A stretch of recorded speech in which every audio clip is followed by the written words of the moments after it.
Crowd strike విషయంలో ప్రపంచవ్యాప్తంగా కంప్యూటర్లు బిక్కుమొహం వేసిన చైనాలో మాత్రం ఆ ఊసే లేదు. నిజానికి 3 రోజుల క్రితం మైక్రోసాఫ్ట్ విండోస్ లో తలెత్తిన సాంకేతిక సమస్య ప్రపంచాన్ని కుదిపేసింది. ఈ షాకింగ్ ఘటన కారణంగా ప్రపంచవ్యాప్తంగా విమానయాన సేవలు, బ్యాంకులు, వివిధ వ్యాపార కార్యకలాపాలు నిలిచిపోయాయి. కంప్యూటర్లో blue screen of death error కనిపించడంతో పాటు కంప్యూటర్లు, ల్యాప్టాప్లు షట్ డౌన్లు, రీస్టార్ట్లు అవుతూనే ఉన్నాయి. కానీ అసలు పనులు చేయకుండా మొరాయించాయి. అయితే పొరుగు దేశం చైనాపై ఈ ప్రభావం కనిపించలేదు. అక్కడి విమాన సర్వీసులు, బ్యాంకులు ఎప్పట్లాగే కొనసాగాయి. దానికన్నా ముందు మైక్రోసాఫ్ట్ ఏమందంటే, తాము వినియోగించుకునే థర్డ్ పార్టీ సంస్థ అయిన క్రౌడ్ స్ట్రైక్ అందించిన లేటెస్ట్ అప్డేట్ ఇన్స్టాల్ చేయడంతోనే సాంకేతిక సమస్య తలెత్తింది. అది ప్రపంచవ్యాప్తంగా ప్రభావం చూపించింది. క్రౌడ్ స్ట్రైక్ అనేది అమెరికాకు సంబంధించిన ఓ సైబర్ సెక్యూరిటీ సంస్థ. అంటే కంప్యూటర్లకు వైరస్లు సోకకుండా యాంటీవైరస్ సంస్థగా అనుకోవచ్చు. అది విండోస్ తో పాటు పలు దిగ్గజ ఐటీ సంస్థలకు అడ్వాన్స్డ్ సెక్యూరిటీ భద్రతను అందిస్తుంది. అయితే చైనాలో మాత్రం చాలా తక్కువ కంపెనీలే క్రౌడ్ స్ట్రైక్ ను వినియోగిస్తున్నాయి. అది కూడా చైనా వేదికగా పనిచేస్తున్న కొన్ని అమెరికా సంస్థలు మాత్రమే దీన్ని వాడుతున్నాయి. దీంతో ఈ సమస్య చైనాపై పెద్దగా ప్రభావం చూపలేదు. మరో ప్రధాన కారణం ఏమిటంటే, చైనాలోని మైక్రోసాఫ్ట్ క్లౌడ్ సర్వీసులకు స్థానిక భాగస్వామి అయిన 21 బయోనెట్ అనే సంస్థ నిర్వహిస్తుంది. చైనా నిబంధనల ప్రకారం గ్లోబల్ క్లౌడ్ సర్వీసులను అక్కడి స్థానిక సంస్థలే నిర్వహించాల్సి ఉంటుంది. అందుకే మైక్రోసాఫ్ట్ క్లౌడ్ సేవలను 21 బయోనాట్ కు అప్పగించింది.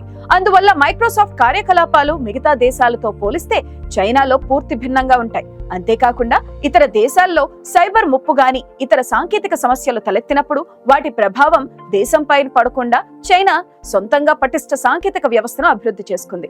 విండోస్ లో తలెత్తిన క్రౌడ్ స్ట్రైక్ సమస్య ప్రపంచవ్యాప్తంగా 8.5 మిలియన్ల కంప్యూటర్లపై పడినట్లు మైక్రోసాఫ్ట్ వెల్లడించింది. వందలాది మంది ఇంజనీర్లను, నిపుణులను వినియోగదారుల దగ్గరికి వెళ్లి సేవలు పునరుద్ధరించేలా సంస్థ కృషి చేసినట్లు తెలిపింది. ఈ మేరకు తన అధికారిక బ్లాగ్ లో విషయం తెలియపరిచింది. అయితే విమాన సర్వీసులతో పాటు వివిధ వ్యాపారాలను స్తంభింపచేసిన ఈ సమస్య పర్సనల్ కంప్యూటర్లో మాత్రం కనిపించలేదు. దానికి గల కారణాలను సాంకేతిక నిపుణులు వివరించారు. క్రౌడ్ స్ట్రైక్ సెక్యూరిటీని ప్రముఖ ఐటీ సంస్థలు, సైబర్ దాడులు ముప్పు నుంచి పొంచి ఉండే కీలక సంస్థలే ఉపయోగిస్తాయి. పర్సనల్ కంప్యూటర్లో క్రౌడ్ స్ట్రైక్ ఉపయోగించే వాళ్ళు చాలా తక్కువ. అందుకే పీసీలపై దీని ప్రభావం కనిపించలేదని నిపుణులు వెల్లడించారు. అయితే ఇది చాలా చిన్న సమస్యనే కావచ్చు, కానీ కొన్ని గంటల పాటు ప్రపంచం ఒక్కసారిగా 3 దశాబ్దాల వెనక్కి వెళ్లిన అనుభూతిని పొందింది. మొండికేసిన మైక్రోసాఫ్ట్ విండోస్ తీరుతో ఒక్కసారిగా అంతా అస్తవ్యస్తమైంది. దీన్ని బట్టి ఓ విషయం స్పష్టమైంది. మనం ఐటీపై ఎంతగా ఆధారపడ్డామో కళ్ళకు కట్టింది. అమెరికా, యూరోప్, ఆస్ట్రేలియాలతో పాటు మన దేశంలోనూ అనేక సేవలకు అంతరాయం ఏర్పడింది. ఇదిలా ఉండగా మ్యాక్, లైనెక్స్ ఆపరేటింగ్ సాఫ్ట్వేర్ ఆధారిత సేవలు మాత్రం యథావిధిగా పనిచేశాయి. ఈ మధ్య కాలంలో సైబర్ దాడులు ఇతివృత్తంపై హాలీవుడ్ నుంచి పలు సైఫై సినిమాలు వచ్చాయి. సైబర్ దాడులు జరిగితే ప్రపంచం ఏమవుతుందన్న విషయాన్ని ఇవి స్పష్టంగా చూపించాయి. గమ్మత్తేమిటంటే, మొన్న మైక్రోసాఫ్ట్ విండోస్ కు వచ్చిన సమస్య సైబర్ నేరగాళ్ల నుంచి రాలేదు. అలాంటి వారి నుంచి రక్షిస్తామని చెప్పే ఒక సైబర్ సెక్యూరిటీ సంస్థ నుంచి వచ్చింది. అది రూపొందించిన సాఫ్ట్వేర్ వల్ల సమస్యలు తలెత్తాయి. మైక్రోసాఫ్ట్ కు సైబర్ సెక్యూరిటీ సేవలు అందించే క్రౌడ్ స్ట్రైక్ అనే అమెరికా సంస్థ తాను రూపొందించిన యాంటీవైరస్ సాఫ్ట్వేర్ ను నవీకరించి కొత్తది విడుదల చేయగానే సమస్య తలెత్తింది. మైక్రోసాఫ్ట్ రూపొందించిన Intune, one-note, share point, Microsoft defender వంటి అనేక యాప్లు నిరర్థకమయ్యాయి. అయితే కొన్ని గంటల తర్వాత ఒక్కొక్కటే మళ్లీ పునరుద్ధరిస్తున్నట్లు సంస్థ ప్రకటించింది. అయితే ఈలోగా జరగాల్సిన నష్టం జరిగిపోయింది. అనేక దేశాల్లో కంప్యూటర్లు ఆగిపోయాయి. రైళ్లు, విమానయాన సేవలు నిలిచిపోవటం మొదలుకుని దుకాణాల్లో చెల్లింపుల ప్రక్రియ వరకు అన్నిటికన్నీ స్తంభించిపోయాయి. విమానాల్లో బోర్డింగ్ పాసులు చేత్తో రాసి ఇవ్వటం అందరూ మరిచి దాదాపు 3 దశాబ్దాలు అవుతుంది. తాజా సమస్య అదెలా ఉంటుందో ఈ తరానికి రుచి చూపింది. సమాచార సాంకేతికతలు వర్తమాన యుగంలో జీవితాన్ని వేగవంతం చేశాయి. కొన్ని శతాబ్దాలు ఇలాంటివేమీ లేకుండానే ప్రపంచం మనుగడ సాగించిన సంగతినే మర్చిపోయేలా చేశాయి. స్మార్ట్ ఫోన్ రూపంతో అరచేతిలో ప్రపంచం మొత్తం ఇమిడిపోయింది. ఖండాంతరాలలోని మారుమూల దేశాల్లోని వారితో సైతం ఎక్కడున్న వారైనా మాట్లాడగలిగే వెసులుబాటు అందుబాటులోకి వచ్చింది. మనుష్య సంచారం అసాధ్యం అనుకున్న చోటకు సైతం డ్రోన్లు వెళ్తున్నాయి. సాధారణ పనులు మొదలుకుని ప్రమాదం పొంచి ఉండే పనులన్నిటినీ రోబోలు చేస్తున్నాయి. సంక్లిష్ట సమస్యలకు చిటికలో పరిష్కారం లభిస్తుంది. అందువల్ల ఉత్పాదకత గణనీయంగా పెరిగింది. చాలా తక్కువ వ్యవధిలో ఎక్కువ పని చేయగలిగే సామర్థ్యం కంప్యూటర్ల వల్లే మనుషుల సొంతమైంది. కావలసిన సమాచారం కోసం గూగుల్ ని నిమిషానికి 63 లక్షల మంది ఆశ్రయిస్తున్నారంటే పరిస్థితిని అర్థం చేసుకోవచ్చు.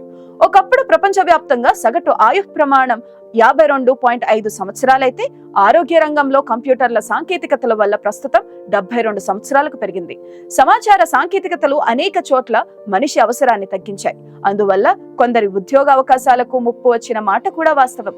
కానీ ఇదివరకెన్నడూ వినని అనేక రకాల కొత్త అవకాశాలు కూడా విరివిగా లభించాయి. వచ్చే 2025 కల్లా ప్రపంచవ్యాప్తంగా ఐటీ సాంకేతికత ఉపయోగించుకుని పనిచేసే సంస్థల్లో 9,70,00,000 ఉద్యోగ అవకాశాలుంటాయని ఒక అంచనా. అయితే ఇవే సాంకేతికతలు మనిషి సోషల్ లైఫ్ ని అస్తవ్యస్తం చేస్తుంది. అందరిలో ఉన్నా సరే మనిషి ఏకాకిగా మారుతున్నాడు. పర్యవసానంగా సమాజంలో అమానవీయత విస్తరించింది. వ్యక్తి గోప్యతకు గతంలో ఎరుగనంత ముప్పు ఏర్పడింది. తప్పుడు సమాచారం వ్యాప్తి చేసి లాభపడే శక్తులు పెరిగాయి. దానివల్ల ప్రపంచవ్యాప్తంగా నష్టపోతున్న వారు అధికంగా ఉన్నారు. దాంతో పాటే ఈ సాంకేతికతల అభివృద్ధి పరుగులో పర్యావరణానికి కలుగుతున్న హాని గురించి ఎవరూ పట్టించుకోవడం లేదు. పారిశ్రామికీకరణ తర్వాత భవిష్యత్తు స్పృహ కొరవడి అడుగులు, సహజ సంపదల విధ్వంసం ఇబ్బడి ముబ్బడిగా పెరిగింది. దాంతో ప్రకృతి వైపరీత్యాలు పెరుగుతున్నాయి. నానాటికి పెరుగుతున్న ఐటీ రంగపు అభివృద్ధి దీన్ని మరింత వేగవంతం చేసింది. పర్యావరణ అనుకూల సుస్థిరాభివృద్ధి వైపు దృష్టి సారించాలన్న విజ్ఞప్తులు అరణ్యరోధనం అవుతున్నాయి. 25 ఏళ్ల క్రితం Y2K సమస్యతో ప్రపంచం తలకిందలవుతుందన్న ప్రచారం జరిగింది. ఆ సమస్య పరిష్కారానికి వేల కోట్ల ఖర్చు చేయడం తప్పనిసరన్న అంచనాలు వచ్చాయి. తీరా చూస్తే చాలా సులభంగానే దానికి పరిష్కారం దొరికింది. నిజానికి ఆ రోజుల్లో కంప్యూటర్ల వాడకం, వాటిపై ఆధారపడటం ఇప్పటితో పోలిస్తే తక్కువేనని చెప్పాలి. కానీ తరచూ సైబర్ దాడులతో తల్లడిల్లే సమాచార సాంకేతిక ప్రపంచంలో తాజా క్రౌడ్ స్ట్రైక్ ఉదంతం ఒక పెద్ద కుదుపు. అప్రమత్తంగా లేకపోతే విడుదల చేసే ముందు 1కి 10 సార్లు పరీక్షించి చూసుకున్నట్లయితే ఒక సాఫ్ట్వేర్ ఎంతటి ఉత్పాతం సృష్టించగలదన్న దానికి ఇది తాజా ఉదంతంగా చెప్పుకోవచ్చు. ఇంతవరకైతే పర్వాలేదు. కానీ దాదాపు అన్ని దేశాల రక్షణ వ్యవస్థలు ఐటీతో మమేకమై ఉన్నాయి. పొరపాటున ఏ సాఫ్ట్వేర్ లోపం వల్లనో కంప్యూటర్లు తప్పుగా అర్థం చేసుకుంటే పెనుముప్పు ఏర్పడుతుంది. ఏం జరిగిందో తెలుసుకునే లోపే మారణాయుధాలు భూగోళాన్ని వల్లకాడు చేస్తాయి. ఆ విషయంలో అప్రమత్తత అవసరం అంటున్నారు విశ్లేషకులు.